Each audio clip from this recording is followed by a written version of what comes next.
ಜಾತಿ ಗಣತಿ ವಿಚಾರಕ್ಕೆ ಸಂಬಂಧಪಟ್ಟಂತೆ ಡಿಸಿಎಂ ಡಿಕೆ ಶಿವಕುಮಾರ್ ಹೇಳಿಕೆ ಕೊಟ್ಟಿದ್ದಾರೆ. ಕಾಂತರಾಜು ಆಯೋಗದ ವರದಿ ತಡೆದಿದ್ದು ನಿಜ. ಕ್ಯಾಬಿನೆಟ್ನಲ್ಲಿ ಒಕ್ಕಲಿಗ ಸಚಿವರು ಅಷ್ಟೇ ಅಲ್ಲ, ಲಿಂಗಾಯತ ಸಚಿವರು ಕೂಡ ಇದಕ್ಕೆ ಆಕ್ಷೇಪವನ್ನ ವ್ಯಕ್ತಪಡಿಸಿದ್ರು ಅಂತ ಹೇಳಿ ಬೆಂಗಳೂರಿನಲ್ಲಿ ಡಿಕೆ ಶಿವಕುಮಾರ್ ಈ ರೀತಿಯಾದಂತಹ ಹೇಳಿಕೆ ಕೊಟ್ಟಿದ್ದಾರೆ. ಪಟ್ಟಿಯಲ್ಲಿನ ಗೊಂದಲವನ್ನ ಸರಿಪಡಿಸೋದಕ್ಕೆ ಒತ್ತಾಯಗಳು ಕೇಳಿಬಂದಿತ್ತು. ವರದಿಯನ್ನ ಮುಂದೂಡಲು ಕೂಡ ಪ್ರಯತ್ನವನ್ನ ಮಾಡಿದ್ವಿ. 15 ದಿನದಲ್ಲಿ ಸಮೀಕ್ಷೆಯನ್ನ ನಡೆಸೋದಕ್ಕೆ ಸಾಧ್ಯವೇ ಇಲ್ಲ.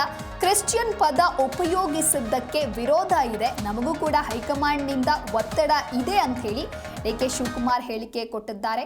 ಇನ್ನೂ ಕೂಡ ಮಾಡ್ತಾ ಇರ್ತೇವೆ, ಅಂದ್ರೆ ನಮಗೂ ಹೈಕಮಾಂಡ್ ಒತ್ತಡ ಇದೆ, ಆದರೆ ನಾವೆಲ್ಲ ಸಮುದಾಯದ ಒಳಿತಿಗಾಗಿ ಕೆಲಸವನ್ನ ಮಾಡ್ತೇವೆ. ನಮ್ಮ ಸಮುದಾಯದ ಅಧ್ಯಕ್ಷರು ಸ್ವಾಮೀಜಿಗಳು ಪ್ರಚಾರ ಮಾಡಬೇಕು. ಈ ಸಮೀಕ್ಷೆಯಲ್ಲಿ ಎಲ್ಲರೂ ಭಾಗವಹಿಸಬೇಕು. ಯಾವುದೇ ಗೊಂದಲ ಸೃಷ್ಟಿಯಾಗಬಾರ್ದು. ಶಾಸಕರು ತಮ್ಮ ತಮ್ಮ ಕ್ಷೇತ್ರದಲ್ಲಿ ಪ್ರಚಾರ ಮಾಡುವಂತಾಗಬೇಕು.